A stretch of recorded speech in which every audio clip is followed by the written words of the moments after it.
DeAndre Hopkins is expected to sign with the Tennessee Titans, and I'm a little bit surprised about how this whole process has gone down for D-Hop, because prior to this even starting, he said that he wanted to play with a team that gave him a great chance to win the Super Bowl, and he wanted to play with a great quarterback. Now, Ryan Tannehill isn't a bad QB. I still think that he's a top 15 quarterback in the league right now, but he's not one of the best at his position, and the Tennessee Titans aren't a team that I think has a great shot at winning the Super Bowl this year. So DeAndre Hopkins, he kind of lied. Instead of chasing rings and success, he opted to chase the money, but there's nothing wrong with that.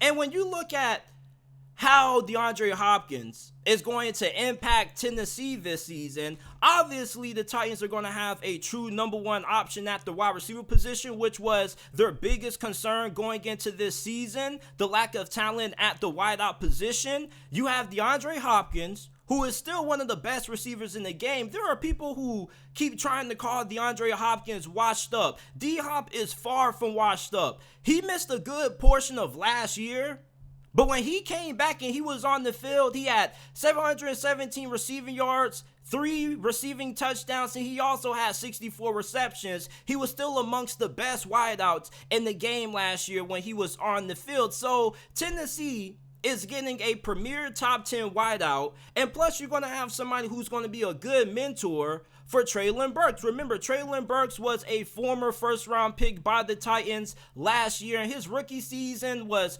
pretty underwhelming, and he has high expectations going into this season. Now, with the fact that you have DeAndre Hopkins being your number one option, that's going to make things a little bit easier for Treylon Burks, because now he's going to have good opportunities to get better looks now that you got D-Hop on the opposite side of the field. And plus, you have somebody who's going to be a good mentor for Treylon Burks really early into his career. You're going to have somebody that's going to help him learn what it takes to be a pro. And then you're going to have somebody who can give him tips and advice on the sideline if he ends up having some low moments during this season like he did last year. Now, in terms of DeAndre Hopkins' impact on Tennessee's playoff hopes, I definitely think that Tennessee's chances of winning the AFC South have definitely improved by them making this signing.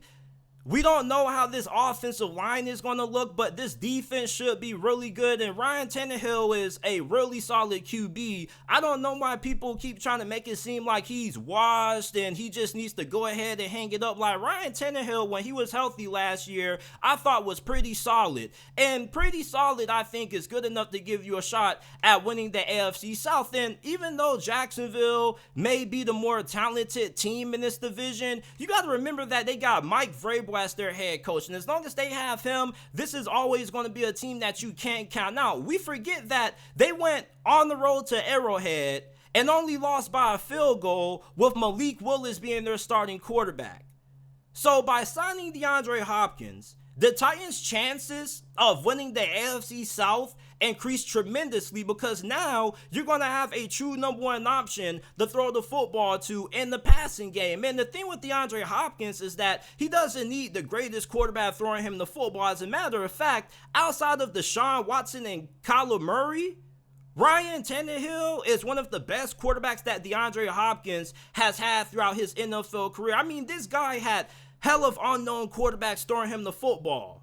So I'm pretty sure that Ryan Tannehill can still put up great numbers and give D-Hop great productive numbers with him throwing him the football. And D-Hop is one of those receivers that all you just need to do is throw it up and he's going to go up and get it, because he's still one of the best 50-50 ball wide receivers in the league. If you throw a 50-50 ball up to D-Hop in the year 2023, there's an 85% chance that he's going to come down with it. And now that you have a reliable weapon on the outside, Tennessee's offense already still has Derrick Henry, so you still have the heart and soul of your offense still there. Now you add another star player on the outside. I think that Tennessee's offense should be pretty productive this year as long as Ryan Tannehill can stay healthy. Now, like I said, we don't know how this offensive line is going to look this year. This offensive line could be really bad.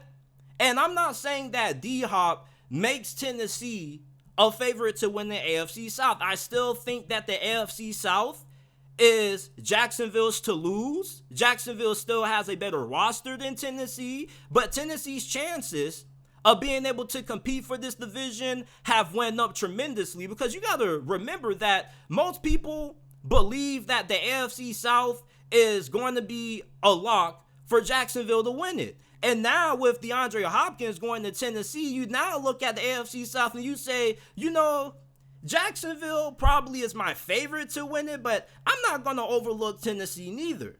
That's what your mindset should be. And if Tennessee were to win the AFC South this year, it should be one of those things that shouldn't really take you by surprise, because you got Derrick Henry, you got DeAndre Hopkins, and you got Ryan Tannehill. I think that those three good players are good enough to give you a shot at being able to win this division, because this division isn't that tough. You got Indianapolis and Houston that both are going to have two rookie quarterbacks potentially starting for them at some point this season, and you got fairly young teams and rosters that really aren't all that great.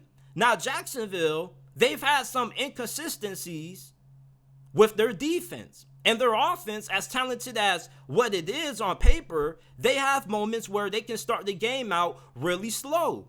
Tennessee is one of those teams that are really scrappy. They're going to be in every single game that they play in. And now with DeAndre Hopkins now, not only do they have a great chance of being able to win this division and shocking the people who are picking Jacksonville to win the South, but they also could end up making it to the playoffs. And DeAndre Hopkins, even though he's a wide receiver, it's the kind of wide receiver that's able to change how your season goes, because he's the difference between you winning and losing 2 or 3 games. There are 2-3 games this season that Tennessee will win due to DeAndre Hopkins' impact. And those 2-3 games could be the difference between Tennessee not making the playoffs and making it into the playoffs this year. So the DeAndre Hopkins signing is a very good addition for the Tennessee Titans that they had to make. And apparently they were more aggressive in pursuing DeAndre Hopkins than what the New England Patriots were. And I think that that was a huge letdown for New England Patriots fans, because you really wanted DeAndre Hopkins, and now the New England Patriots are in a bigger hole now without him. And for the Tennessee Titans, you got one of the best receivers in the NFL, something that was a huge issue for you last year. And you got somebody who's going to be a reliable target for Ryan Tannehill to throw the football. And now you got your receiver position worked out. You're going to have him and Treylon Burks. You're going to have Derrick Henry still toting the rock for you. So your offense should be pretty solid as long as your offensive line can hold up. And defensively, I think that you're going to have a really underrated defense this year. So I think that Tennessee has good enough talent to be able to challenge the Jacksonville Jaguars for the AFC South this year. Now, like I said, I'm still picking Jacksonville to win this division, because anytime you have a franchise that has a quarterback in ascension mode, like is what Trevor Lawrence is in right now, I think those are the teams that probably end up winning the divisions more time than not. You remember how the AFC South was when Indianapolis got Andrew Luck really early into his career? They had a lot of success in this division. So anytime you have a quarterback in ascension mode, normally if you have an older quarterback, the team with the younger, better quarterback normally ends up winning the division more times than not. But like I said, I'm not saying that the AFC South is going to be won by Jacksonville and it's going to be 100% guaranteed. What I am saying is that I'm 70% leaning Jacksonville to win the AFC South, but I think there's a 30% chance that the Titans can also win this division as well. So DeAndre Hopkins has signed with the Tennessee Titans. Let me know what you guys think about this down in the comment section below, and give your thoughts on his impact with the Tennessee Titans this year is going to be. Does he make this a playoff team, or are they still going to be missing out on the postseason come January?